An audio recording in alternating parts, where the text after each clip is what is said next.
Star plus की serial ये रिश्ता क्या कहलाता है में अभीरा और अरमान की हो चुकी है हैप्पी वेडिंग, जहां पर बहुत ज्यादा क्योस था, बहुत ज्यादा मस्ती थी, बहुत ही प्यारे प्यारे अभीरा और अरमान के वाउस थे और उसके ऊपर से कोरस गैंग था।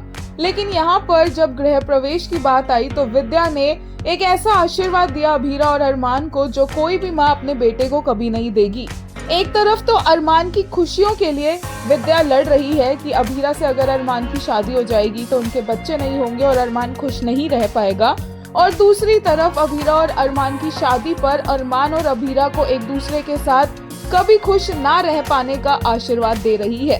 विद्या का कैरेक्टर शुरू से ही बहुत कंफ्यूज्ड रहा है और ये राइटिंग से पता चल रहा है कि एक तरफ वो जिस चीज के लिए लड़ रही है वहीं दूसरी तरफ अभिमान कभी एक दूसरे के साथ खुश ना रह पाए वही आशीर्वाद वो दे भी रही है, जो कि काफी ज्यादा क्रिंज लग रहा था। रही बात अरमान और अभीरा की, तो वो अपनी शादी को निभा ही लेंगे, चाहे फिर उनके रास्ते में कितने ही ऑब्स्टेकल्स क्यों ना आए। लेटेस्ट एपिसोड देखकर फैंस को बड़ा ही अच्छा लगा, स्पेशली कोरस गैंग को जो हमेशा अरमान और अभीरा की बैक बनकर खड़ा रहता है। एक यूजर ने कहा, chorus gang are literally one of the best thing happened in this generation after Abhimaan. वहीं एक और यूजर ने कहा, Thank you Chorus Gang, this picture sums the show for me. If things go down after this, which it will, I will take this shot as the ending of the show and move on.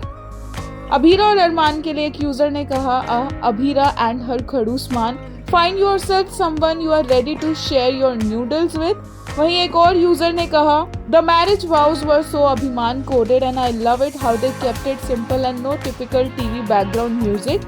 I wanted it to be simple and adorable like their relationship.